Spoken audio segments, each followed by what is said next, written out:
The light cut to the hallway like a blade, sudden and sharp, and the scream that followed froze everyone in place.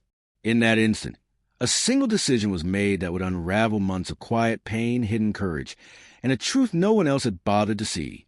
By the end of that day, a janitor would lose his job, a mother would believe she had protected her child, and a blind girl would sit in silence, carrying a secret that would soon change everything.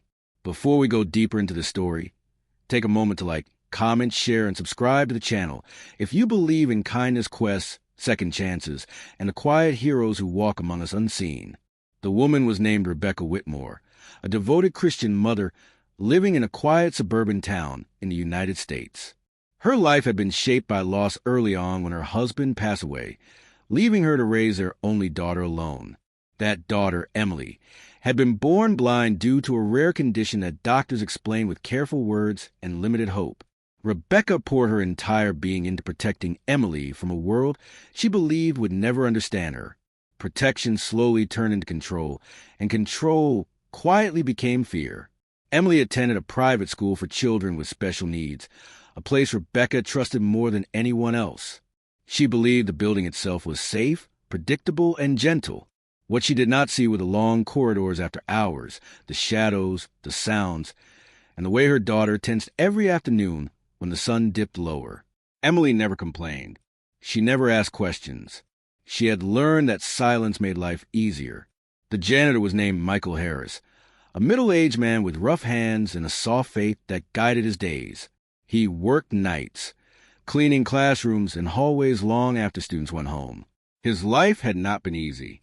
He had lost his own son years earlier in an accident that left his marriage broken and his heart permanently altered.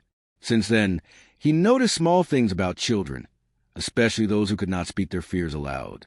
Michael noticed Emily almost immediately. Though she could not see, she reacted to spaces differently than other students.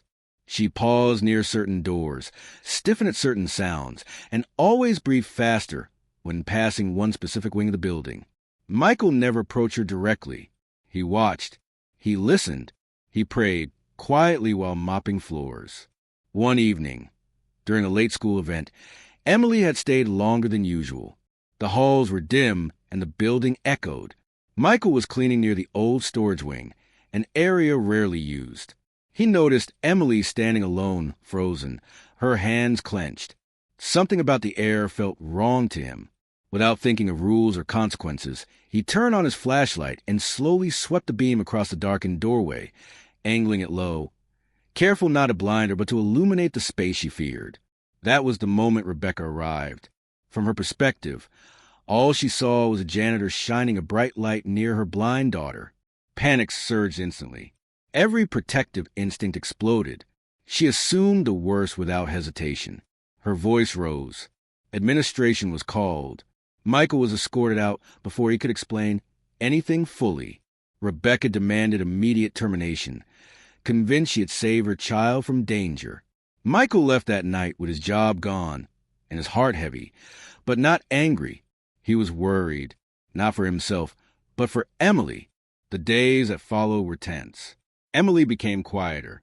Her sleep worsened. She flinched at noises that had never bothered her before. Rebecca blamed herself briefly, then dismissed the thought. She told herself she had done the right thing. Mothers always knew. What Rebecca did not know was that Michael, before being fired, had already reported concerns to a counselor about the unused storage wing.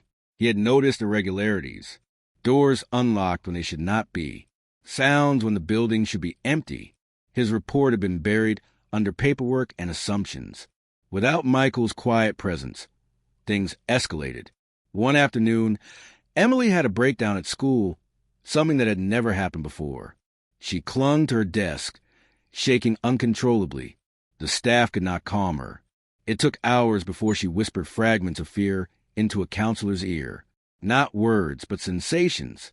Cold air, a hand brushing past her backpack, a place where sound felt wrong. An investigation finally began. What they found shattered Rebecca. The storage wing had been accessed repeatedly by an unauthorized individual, exploiting the assumption that blind children were unaware. Emily had sensed what others ignored. Michael had seen what others dismissed. Rebecca stood in the hallway where she had fired him, the memory burning now with shame. She realized that in her fear, she had silenced the one person who truly noticed her daughter's pain. Michael was called back, not to clean, but to explain. He spoke calmly, without bitterness. He described patterns, instincts, and a feeling no policy could teach.